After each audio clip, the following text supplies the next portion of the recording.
Yeah, so a very warm welcome, everybody. Can you hear me at the back? Yeah, very warm welcome. A particularly warm welcome if it's your first night here at Sangha night. Can you hear me? Okay. Yeah, so back in the depths of time, when dinosaurs roamed the earth, I can't actually remember when, I made the mistake of giving a talk on Dickens' Christmas Carol and relating it to whatever our theme was back then, which I can't remember, showing it how it illustrated some points from that theme. And every year since then, I've been asked to do the same thing, relating the story of Ebenezer Scrooge to whatever topic we've been exploring in our Sangha night. And every year I've said, oh, go on, not again. And every year the centre team says, yes, Vadanya, get out there and do it. It's a tradition. It's a tradition. Get out there and do it. So around this time every year, for I think it might be 15 years, I've found a way of relating the story of Scrooge to whatever theme we have been exploring at the time. So we've had Scrooge and the four reflections that turn the mind. Scrooge and the wisdom of the depths. Scrooge and Sangha's 5 aspects of the spiritual path. Twice. Scrooge and the 7 stages of this puja. Scrooge and shocking Buddhist ideas. Scrooge and radical reality, which was actually just a repeat of shocking Buddhist ideas. And even tantric Scrooge, twice. And others I've forgotten, no doubt. So how does he do it, you might ask? How does Vadanya find a way of relating this story to all these different themes? That Vadanya must be a genius. Which might be true, but actually it isn't all that difficult, because it's not that difficult to relate Dickens' story to Dharmic teachings, because the story of Scrooge is a true story. It's true in the sense that it's an accurate description of the way human being grows spiritually, leaves behind oneself and moves into another. And Dharmic teachings are about the same thing. They may look at the process from different angles, but they relate to the same process. So the story, in a way, can't help but illustrate Dharmic themes. So it hasn't been that difficult. It hasn't actually been that difficult, because we've always been exploring some sort of Dharmic theme. But this autumn, our theme has been great Buddhist teachers of the past. I like a bit of a challenge, but that's quite different. That's quite different, isn't it? Now, on the evidence of the Christmas Carol story, Dickens was quite a wise chap, but I'm not going to bracket him in the same group as the great Buddhist teachers of the past that we've been exploring. So I am going to talk, instead of talking about Scrooge and the teachers of the past, great teachers of the past, I am going to talk about the past as a great teacher. Scrooge and the past as a great teacher. Or to expand on that a bit, the past as a great teacher, but a very bad master. Because to grow in the present, to develop in the present, we often need to look back into our past, to re-experience parts of our past that might be painful. We do this not to wallow in our past and not to find excuses for being the way we are. We do this to free ourselves from the past so that we can create the future that could manifest through us, so that we could be reborn as a new being. And the story of Scrooge is a brilliant illustration of this, actually. In his Christmas Carol, the main character, Scrooge, starts out being trapped in his past, trapped by his past, imprisoned in a cold, solitary cell, solitary confinement. But by re-experiencing his past, he is freed from his past and reborn as a new being. So to explore that a little bit, I'd like to just sort of explore the character of Scrooge as Dickens describes him. So the main metaphor that Dickens uses to describe Scrooge is cold. Cold. It's all set in a very cold London. And he says of him, the cold within him froze his old features, nipped his pointed nose, shriveled his cheek, stiffened his gait, made his eyes red, his thin lips blue, and spoke out shrewdly in his grating voice. He carried his own low temperature around with him always. He iced his office in the summer, and he didn't thaw it 1 degree at Christmas. Cold. Secondly, he's very private. He's a very private man. He doesn't want any human contact. He stays well away from human contact. Dickens says he is self-contained and solitary as an oyster.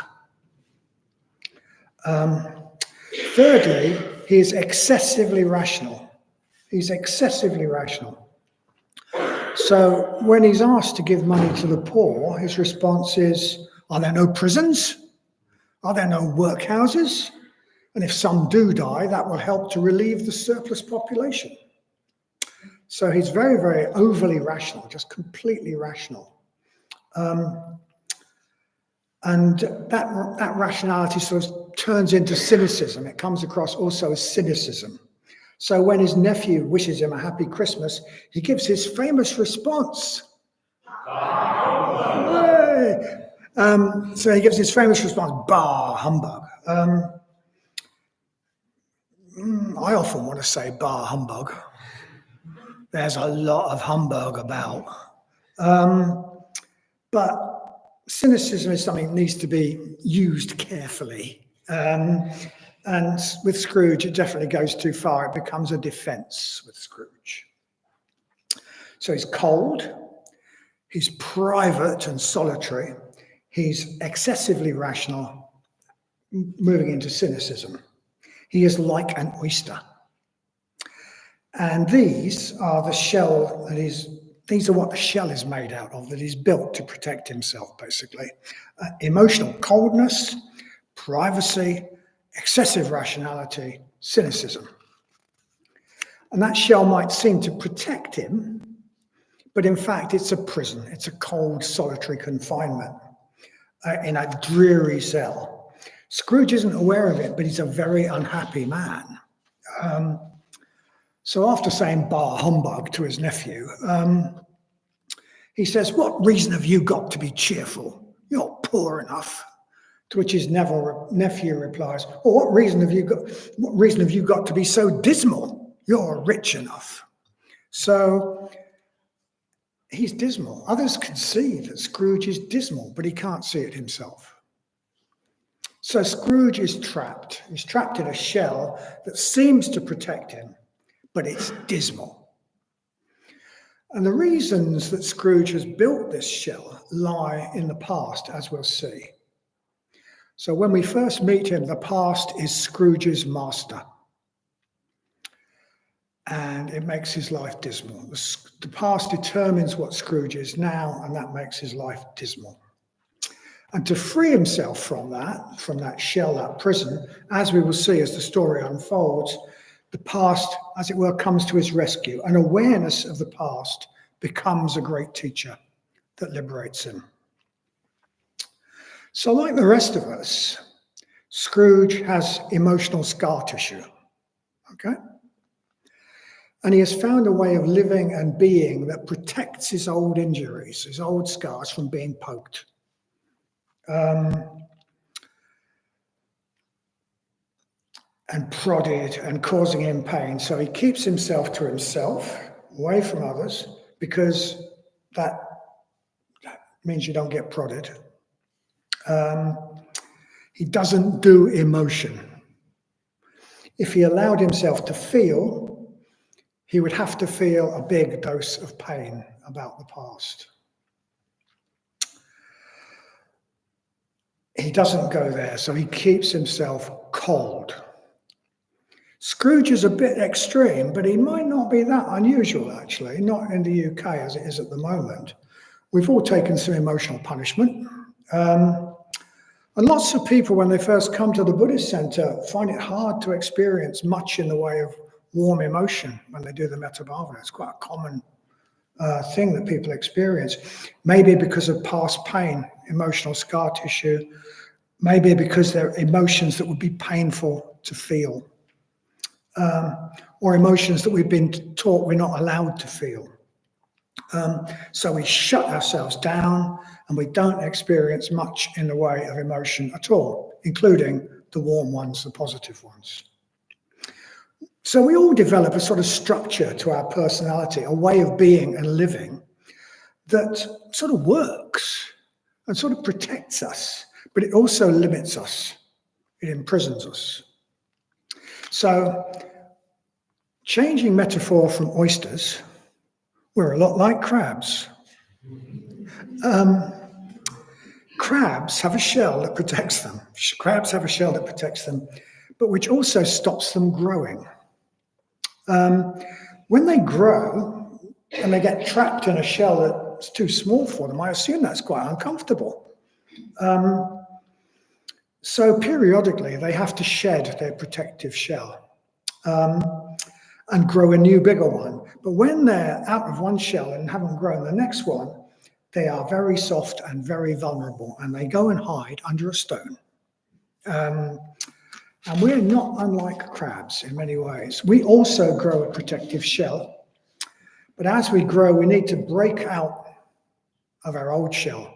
And sometimes when we do that, we need to be in quite a supportive environment to do that, because that is going to feel dangerous and uncomfortable. So usually we don't want to do it. We usually resist. And sometimes something has to force us, either circumstances or some sort of inner imperative has to force us. And Dickens' book, the sort of short book, The Christmas Carol, is the story of how Scrooge is forced to break out of his old shell and grow into something bigger. Forced by something within him that can no longer bear the discomfort of being trapped in a shell that is too small. So, okay, this is how the story goes. The scene. It's a cold, frosty, foggy night in Victorian London.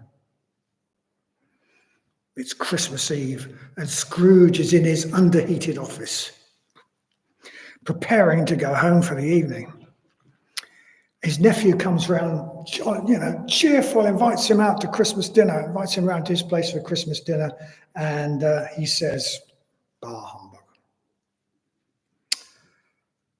And although it was Christmas Eve and it should be the season of goodwill to all, he's thoroughly nasty to his poor, put-upon clerk, Bob Cratchit.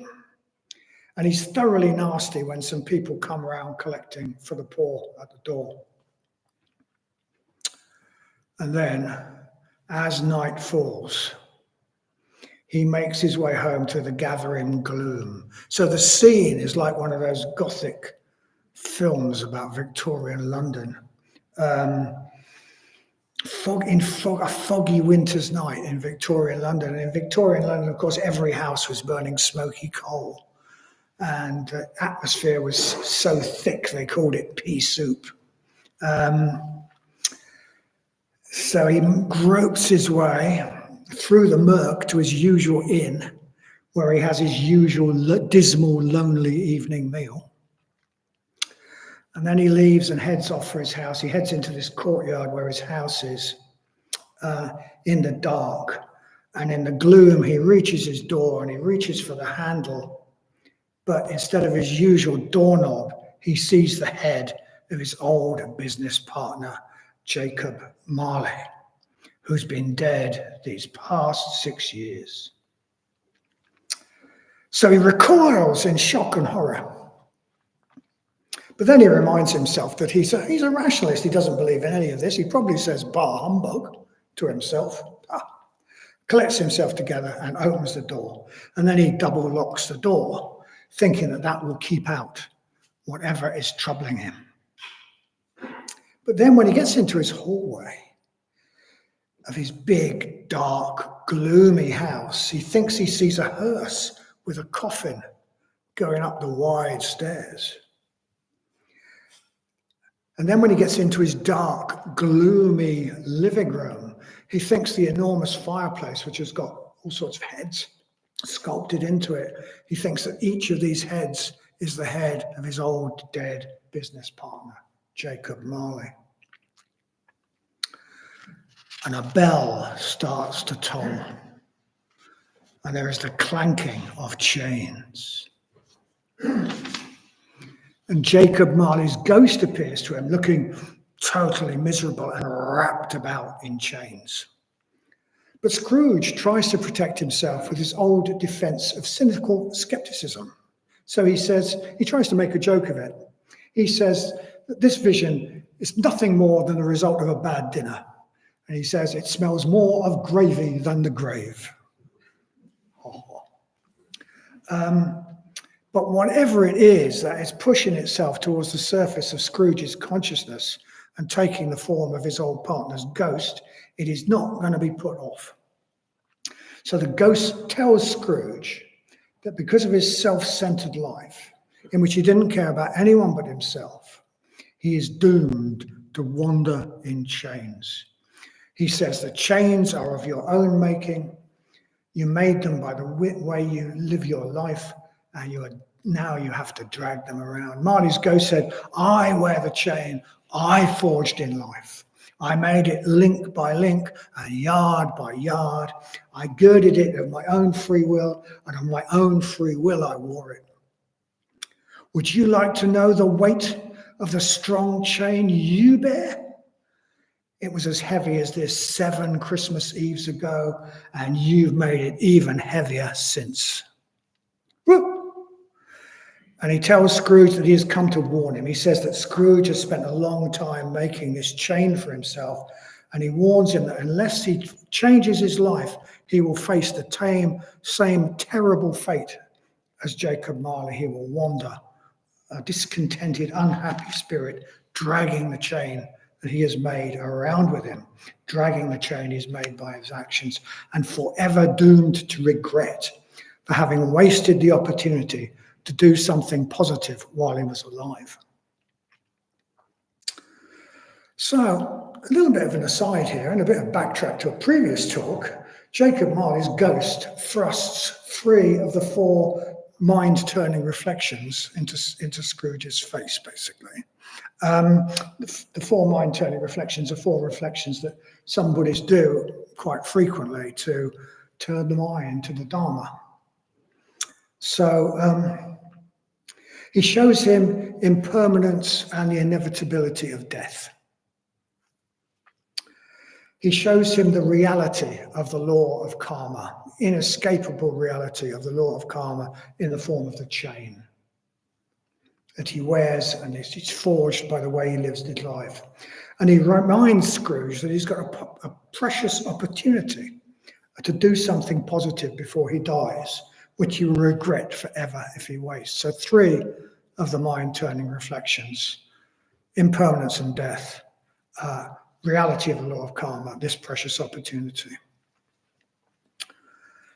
He knew a few things, didn't he, Dickens, really, somehow? Anyway, Jacob Marley's ghost gives Scrooge this terrible warning, and he tells him that to avoid this awful fate, he needs to change.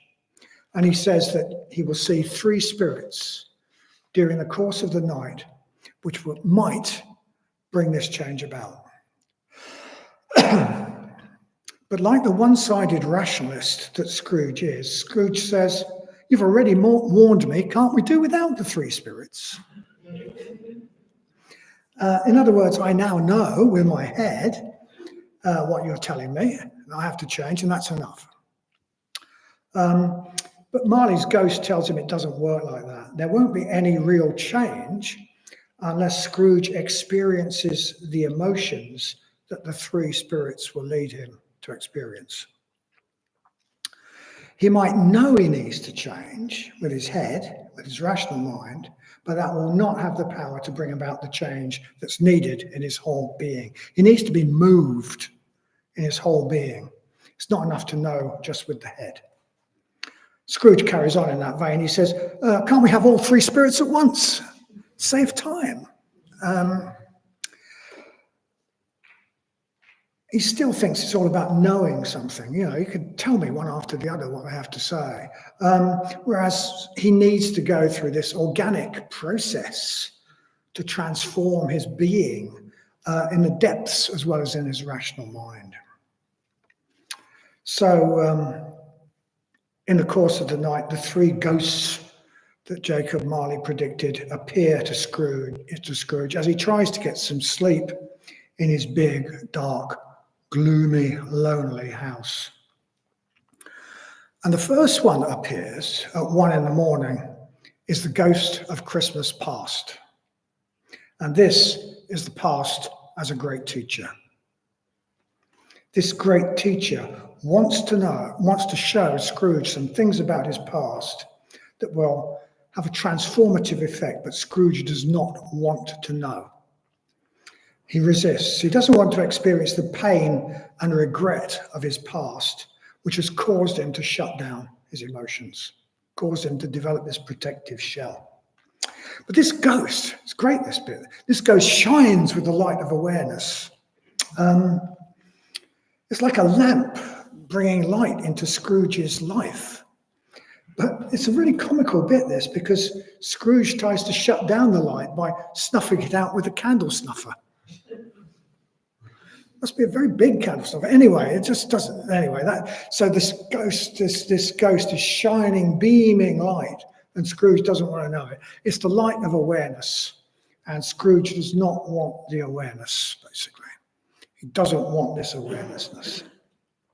So Scrooge cannot snuff out the ghost. And it grabs Scrooge and takes him against his will out into the night, over London, over the surrounding countryside, far, far away, until he gets to a landscape that he remembers from his childhood. And there, Scrooge is shown himself as a miserable young boy, poor and lonely and neglected, sitting reading by himself. He's been sent away to a boarding school. All the others have gone away for Christmas. He's still there, lonely, and reading, sitting by himself. So Scrooge, we see, was a lonely, neglected child.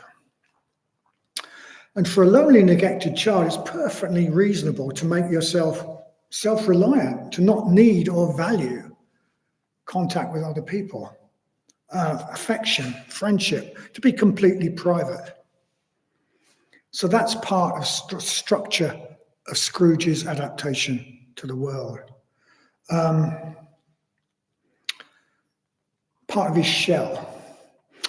And lonely, neglected children feel sad. And feeling sad isn't pleasant. So there are places where the emotions are that Scrooge does not want to go. Better not to feel than to feel sad. And that is also a part of the person Scrooge has become. The personality that works for him but limits him. He's cold. He doesn't feel the emotions. He's cut off from his emotions. And he uses cynicism and rationality to keep the emotions out of his awareness. But that awareness is erupting in Scrooge. And it forces him to see his neglected past self. And crucially, to feel what the child felt. And when it becomes of the sadness that's really there for him all the time, he feels compassion for the suffering of his younger self. And this immediately turns into compassion for other children like the child he was. So he gets an uprush of regret for having turned away a child that came begging for food to his door. When he allows himself to feel painful emotions, he's also opened up to warm emotions like compassion. And And when he opens up to his own suffering, painful as that might be, this suffering connects him with others. He's able to connect with the suffering of others. So having shown Scrooge himself as a young child, unhappy young child, the ghost shows him his sister, who died as a young adult. And Scrooge re-experiences his love for her and the grief at her death. Again, these are painful feelings. These are painful feelings he doesn't want to feel, but being forced to feel them brings his emotional life alive.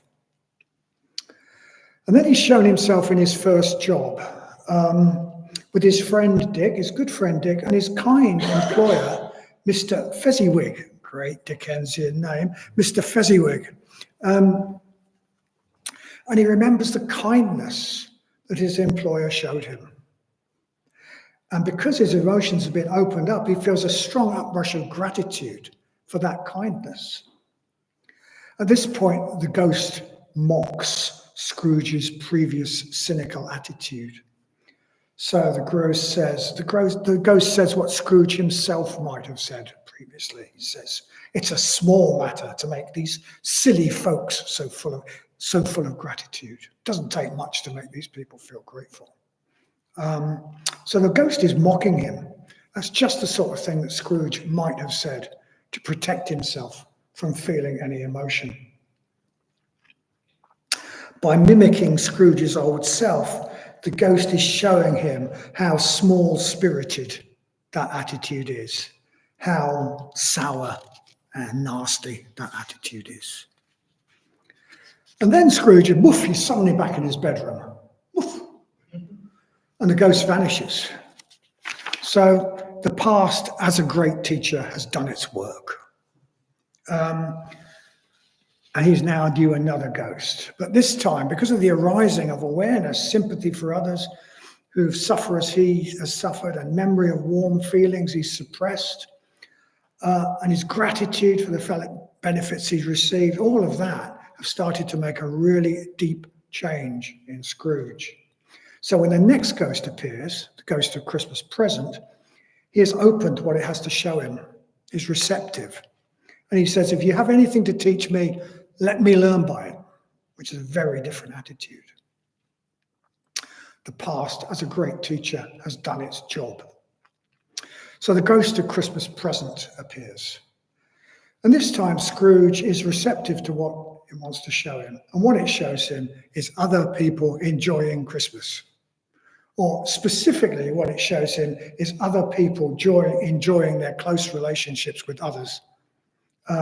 He shows him the joy of relatedness and friendship. It shows him especially people he had felt superior to because he was rich and they weren't. And he shows that these people are, in fact, happier and better off than he was, which is a big dose of reality for Scrooge. He shows him his poor nephew, who he had said bar humbug to, with his friends and his fiancée, delighting in their friendship and their warmth for each other. He shows him his poor clerk, Bob Cratchit, who turns out not to be so poor after all, but to have a much richer life than Scrooge, because he loves others and is loved by others. And hardest to take of all, he has shown himself as he looks in other people's eyes. He sees that other people, far from thinking he's better than they are and respecting him because of his wealth, they actually feel sorry for him. They feel sorry for the way he's cut off from human relationships and from positive emotion like metta and joy. Another big dose of reality for poor old Scrooge. Then finally, in the last watches of the night, the third spirit appears to Scrooge, the ghost of Christmas yet to be. And this ghost shows Scrooge his own death and the legacy he leaves behind him. He sees that after his death, the important businessmen who he thought of as his peers, whose respect he wants, he sees what they really think of him. One of them says, "It will be a very cheap funeral." because no one will go. Another one says, well, maybe I'll go for the free lunch. He sees he has no friends at all in the world. There's nobody who regrets his death. He sees other people get his treasured possessions that he's so clingy about, and there is absolutely nothing he can do about it. And he sees himself dying alone and lonely and miserable. And he thinks that avarice, this is the thought that crops up, avarice, hard dealing, griping cares, they have brought me to a rich end truly. So he asks the spirit if there is anyone who feels regret about his death. And rather cruelly, the spirit shows him a couple of people who owe him money, and are near to being thrown out of their house for not paying the rent. And he hears them say how glad they are that Scrooge is dying, because whoever takes over from Scrooge can't be as hard-hearted as he is. And he thinks he's really died. And this is what he's left behind. It's like, whoa, how bad would that be? How absolutely horrendous would that be? To be dying and to know that nobody regretted you. In fact, some people were happy that you were dying because of the effect you'd had on them. And he's shown the future after his death. Somebody else is in his chair in the office. Everything carries on as it was. He might as well never existed. The only sign of his life is an overgrown tombstone that nobody can be bothered to look after. So Scrooge is shown his own death and a world after his passing, and he thinks he is really dead. He thinks he's died. He thinks this is the end, and there's nothing I can do to put things right. Sort of like stone in the belly, that.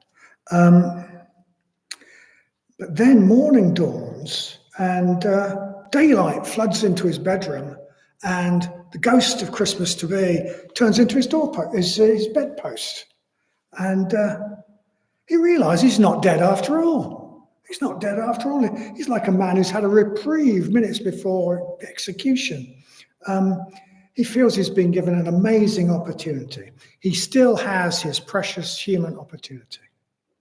He still has a chance to do something to change himself and have a positive impact on the world. He says, I am light as a feather. I'm happy as an angel. I'm as merry as a schoolboy. I'm as giddy as a drunken man. A Merry Christmas to everybody. A Happy New Year to all the world. Hello, here. Whoop. Scrooge wrote it, not me. He says, I don't know what day of the month it is. I don't know how long I've been among the spirits. I don't know anything. I'm quite a baby. Never mind. I don't care. I'd rather be a baby. Hello, whoop. Scrooge has been reborn. He's a baby. So he sends a turkey to Bob Cratchit's house by taxi. He gives a large sum of money to the charity collectors that he mocked earlier. He goes to his nephew's Christmas house for dinner and has a thoroughly enjoyable time. Scrooge has been completely changed against his will by the past as a great teacher. He is reborn as a bigger, better, happier man. Dickens tells us he became a good friend, a good employer, as good a man as London ever knew. And some people laughed to see the alteration in him, but he let them laugh, for he was wise enough to know that nothing ever happened for good, but that some people would laugh at it. The story of Scrooge is a great story. It's a great story. And it illustrates something. It illustrates some spiritual truths, which is why it's easy to relate to sort of Dharmic teachings.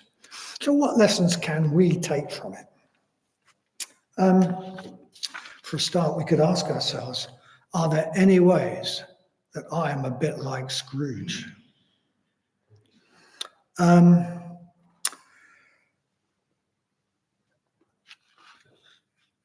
So, am I a bit cut off from my emotions? There might be some reasons for me finding it difficult to experience emotions like metta with regard to other people. Are there emotions I don't want to experience, so I keep my heart closed? So in this respect, it's a really good idea to go back and remember, to spend some time going back and remembering the past. Do what the Spirit did to Scrooge. Allow ourselves to remember and relive the past, relive the emotions we felt. And as a way of doing that, one of the ways I found useful to do that is to actually bring the child I used to be into the first stage of my metta bhavana. To see that child that Scrooge saw, but bring that into the first stage of the metta bhavana as a way of opening up, bringing into existence some metta for myself that we can then carry forward. Bring the child that we used to be into our metta bhavana as a foundation for feeling metta for ourselves. It explains a lot, that child explains quite a lot about what goes on now. And of course, it's always a good practice just to do the metta bhavana, even when it's difficult, okay? Even when it's difficult. Experience the emotions that come up, whatever they are. Even if they're difficult emotions, the practice shines the light of awareness into our emotional life, like the ghost did with Scrooge. If we push difficult emotions down and out of awareness, our emotional life dries up. We cut ourselves off from warm emotions as well. So it's a great teacher to do the metta bhavana, even when it's not easy. And I mean, do the metta bhavana for people, okay? For people are difficult. People are difficult, not pets. Even Scrooge could probably feel some fondness for a pussycat, but people are different, they're difficult. Pets don't bring up the emotions that people do. So that's one thing, is open up the emotions. Try to open up the emotions. We can ask ourselves, am I a bit too private? Am I a bit too private? Am I open with others? Do I encourage others into my space? Do I encourage other people into my life? Do I encourage connections with others? Of course, one really good modern way of avoiding that is to only relate to others online or on chat groups or in social media. It's not real. That's not communication. That's something different. That's just with the top bit of the head. That's a good way of avoiding actual people. Somebody told me recently that they're, well, I won't go there. I won't go there. Anyway.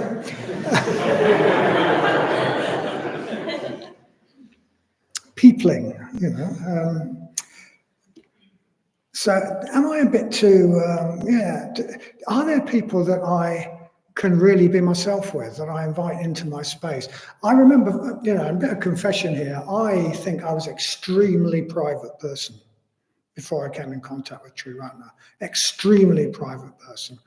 And I think that the thing that I have benefited most from my experience of Triratna is not meditation, beneficial as that's been, but it's actually learning to be open, learning to be transparent with others. I remember the first time I ever gave my life story in a community setting and realizing that I was telling people things that I hadn't told my wife of 9 years.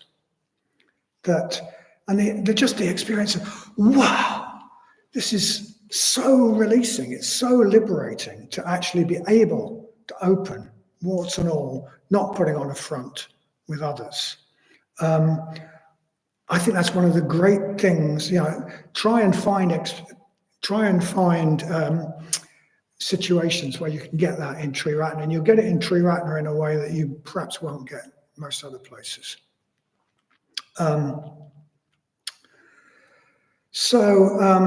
We can ask ourselves, am I a bit too rational? In the spiritual life, do I think that intellectual understanding is enough? Because I think that an intellectual understanding of non-self is going to transform me in my depths.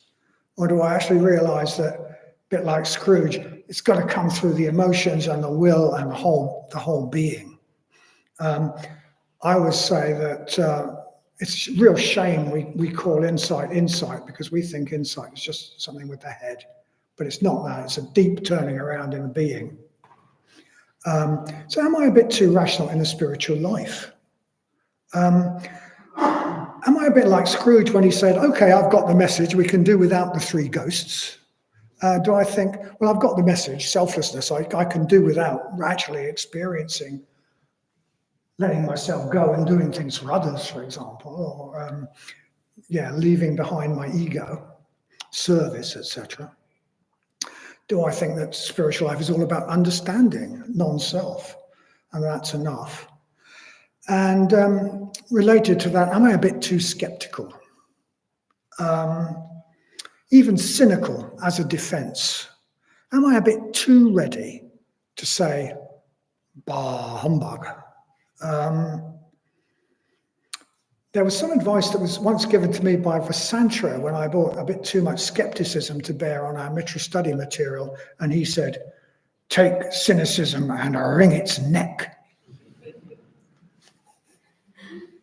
It's a bit of a shock, but I can see his point to some extent. As I said, there's quite a lot of humbug about, but we do really need to beware of cynicism, which is really, really prevalent in our society, I think. So maybe we can ask ourselves those 4 things and do something about them. Do I tend to not wish to deal with emotions about people? Am I a bit too private? A bit too self-contained? Am I a bit too rational? And am I a bit too skeptical and bordering on cynicism? And those would be the lessons I would suggest we might take from looking at Scrooge and the past as a great teacher. Thank you.